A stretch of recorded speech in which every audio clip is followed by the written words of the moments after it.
എന്തോ ഒരു വിഷമമുണ്ട്. സാധാരണ എന്തുണ്ടെങ്കിലും ഞങ്ങളുടെ അടുത്ത് പറയുന്നതാണല്ലോ.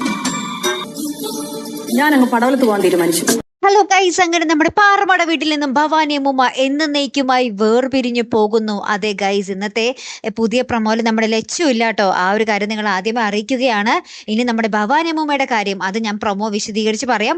ആദ്യം തന്നെ നമ്മുടെ ഭവാനി അമ്മൂമ്മ പെട്ടെന്നൊരു സ്വപ്നം കണ്ട് എഴുന്നേൽക്കുവാട്ടോ.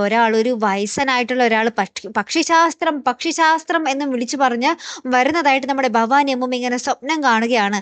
ശേഷം നമ്മുടെ ഭവാനി അമ്മൂമ്മ എഴുന്നേറ്റ് പുറത്തേക്ക് പോയി നോക്കുന്നുണ്ട്. പിന്നീട് ആ ഒരു നിമിഷം മുതൽ നമ്മുടെ ഭവാനി അമ്മൂമ്മ ഇങ്ങനെ പുറത്ത് നമ്മുടെ പാറമട വീടിന്റെ പുറത്തും പറമ്പിലൊക്കെ ആയിട്ട് ഇങ്ങനെ ഭയങ്കര സങ്കടത്തിൽ നിരാശയോട് കൂടിയിരിക്കുന്ന നിമിഷങ്ങളാട്ടോ നമുക്ക് കാണുവാൻ സാധിക്കുന്നത്. അപ്പൊ നമ്മുടെ ഗൗരിയുമായും സിദ്ധുവും നമ്മുടെ കേശുവും കൂടിയൊക്കെ ഇങ്ങനെ പറയുന്നുണ്ട്, എന്താ പറ്റിയേ അമ്മൂമ്മയ്ക്ക്, എന്താ പറ്റിയെന്നാവൂ, ലച്ചുവായിട്ട് ഇനി വല്ല വഴക്കിട്ടോ, അവളെയും കാണുന്നില്ലല്ലോ എന്നൊക്കെ പറയുന്നുണ്ട്.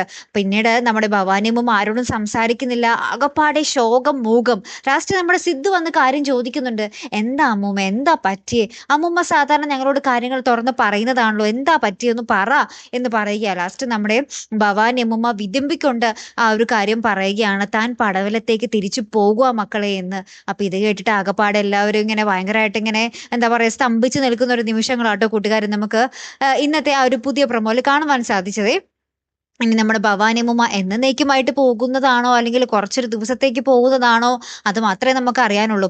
പാറമട വീട്ടിൽ നമ്മുടെ ഭവാനി അമ്മൂമ്മ വേണം. നിങ്ങൾക്ക് പ്രേക്ഷകർക്കും അത് തന്നെയല്ലേ ആവശ്യം? ഒന്ന് കമന്റ് ചെയ്തേക്കണേ. എന്തായാലും കാത്തിരുന്നേനെ കാണട്ടോ. അടുത്തൊരു വീഡിയോയുമായി വരുന്നത് വരയ്ക്കും ഗുഡ് ബൈ.